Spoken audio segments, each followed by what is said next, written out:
fewer because they're destroyed, but the fictitious paper claims of J.P. Morgan Chase and Citibank are propped up.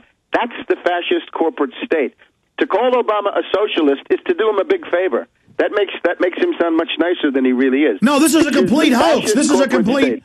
I mean, let me be clear. I'm not exactly. This is a mass hoax to call this socialism. That's why the media says it every day, every night. In hundreds of publications, they print that headline that this is Marxism. This is just piracy. This is high seas, swashbuckling, knock us on the head, is it not? Absolutely illegal. Now, you've probably seen the Greg Palast article, which I think is very useful. You could see all these right-wing characters are saying, yeah, the UAW has taken over everything. The UAW has given up guaranteed health care for shares of stock in Chrysler and General Motors that are going to be worthless. So the risk has been shifted to them.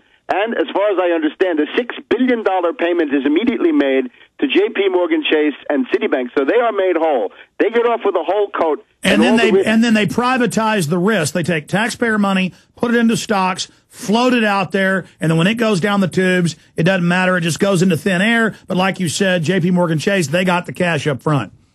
And if you want to look at the real excesses, this is typical, right? We have the AIG payments from the TARP, right, from the bailout. So the TARP gave AIG $180 or $200 billion. Who got that money? Barclays Bank of Great Britain, $10 billion, $15 billion. Deutsche Bank of Germany, $10 to $15 billion. Société Générale of France, $10 to $15 billion. Union Bank of Switzerland, perhaps the most bankrupt of all the big zombie banks, another $10 to $15 billion. And Goldman Sachs, $10 to $15 billion. And AIG, $180 billion. Right. Well, the money was conduited through AIG. To them. And the centerpiece, of course, is this London hedge fund of AIG, which issued $3 trillion of derivatives, more than the gross national product of France. So that gives you precisely the key. If you got burned by a hedge fund selling derivatives, your next step is to outlaw hedge funds and to outlaw derivatives. We have these characters around Obama now talking about their plan to regulate derivatives. My plan to regulate derivatives is a shredder and a delete button. In other words, you get rid of them. You wipe them out. Not only are they worthless, they're like black hole singularities. I mean, like you said, worthless. They have negative value. The Rasputnik. You got to pay the mafia garbage men to come and take them away. Unbelievable. Well, Webster, we're about to break a long segment coming up, but I've got to get into this with you. I know you're giving us solutions, and I agree with many of them. Let's talk about what is going to happen. They're clearly not going to change course. They're criminal. They're all in. They're going for broke. All their treasure is staked on this. Their blood, their name. They're going all out. The youth corps are marching on TV in red and black uniforms now. I don't know if you've seen this. I mean, we're now entering some type of strange Lovian, Brave New World mixed with Twilight Zone vortex where I expect to see floating pink panthers any moment. So I want flying pigs here. I want to go over the worst case scenario, which it appears it is, as we go into hyper-stagflation and they don't do what should be done, what is going to happen? But as all this deteriorates faster and faster, and they still prance around saying globalism is the answer, when clearly their system of globalization engineered all of this, whether by hook or by crook, they're the progenitors of the problem that we're under. And then we have Geithner running around saying, don't worry, the dollar's safe, and the Chinese laugh at him. That's right. In the news. And then the dollar starts plunging even further. I tend to agree with you. I mean, I believe they engineered it because they have their own IMF World Bank documents, but it's kind of like them. Delusional liars tend to start believing their own bull, their own horse crap. Correct. And I really think they've lost control, and these psychopathic thieves have endangered the entire shooting match.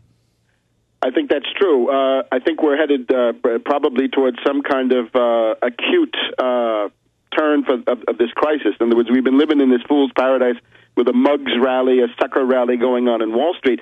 But notice, the state of California is collapsing. General Motors is bankrupt. Chrysler is bankrupt. The Toyota car sales are down 40% in the most recent month. Unemployment continues to be very, very high. In other words, about 500,000 jobs lost per month, every month. So that's going to be a disaster. Now, the question is, when do you reach the breaking point on Obama? Historically speaking, the previous case of the 100% Wall Street puppet president, owned by the Trilateral Commission and Brzezinski and Rockefellers and so forth, was, of course, Carter. Carter reached his peak right about now, so to speak, the end of April, beginning of May, mid-May 1977, and after that, Carter began to slide into a decline. And I think there are signs that that's happening with Obama. The left liberals in particular, if you happen to see this Campaign for America's Future, this Boros Sage, Kushner, Vanden Heuvel group, the left liberals, sort of the limousine liberal, Learjet liberal types, right, merging into parts of the Obama administration, they're very uncomfortable with this idea of the $13 trillion going to Wall Street and a few $100 billion, the crumbs, going to the rest of us. So I think there's a big problem there. The question is, if you're going to attack Obama, you've got to attack him from the left. This is the big thing.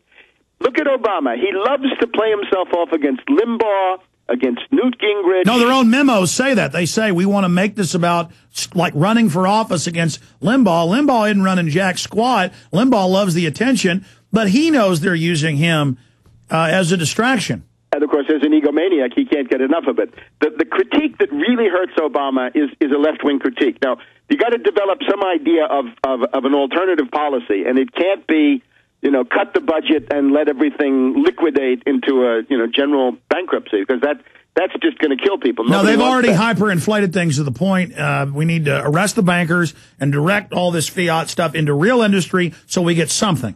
Let me just say one sign of life, and I'm surprised by this, but Michael Moore, right? Michael Moore, he's been around for a while. People know him.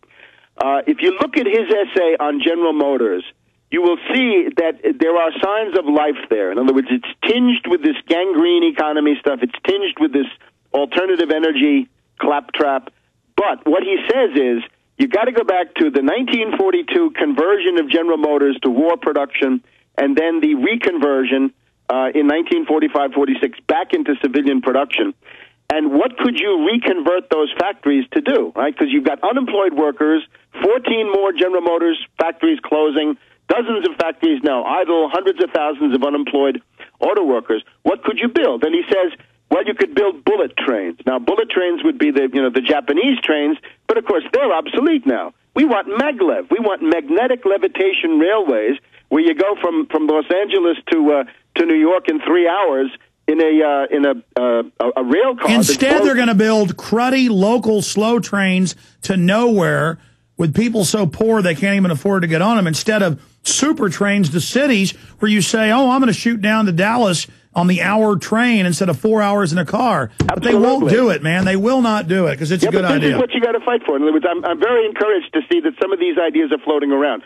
So Michael Moore says you can build mass transit, you can build maglev, and then he says alternative energy. He wants to build windmills. Well, the windmills are crazy. Build nuclear reactors. Build 100 high-temperature let's back that up. Let's back that up. You can't build windmills because for the amount of power they generate and their cost, there's not a way to transfer the power without power loss. For those that don't know, power lines lose power. So the substations to hold that power are too cost prohibitive from the wind centers of the country to deliver it to major megacities. Now, wind is good in a localized small town setting.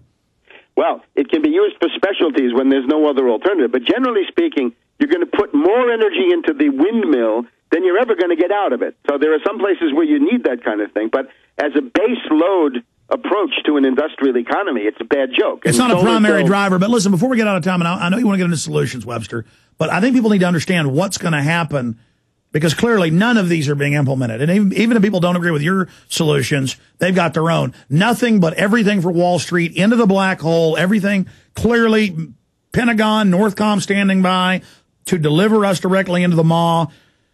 And we've got Zoellick warns stimulus sugar high won't stem unemployment. So what's this doublespeak? Top neocon World Bank President Robert Zoellick, literally an Israeli agent publicly, warns policymakers that fiscal stimulus plans are insufficient to turn around the real economy, and rising joblessness threatens to set off political unrest across the globe.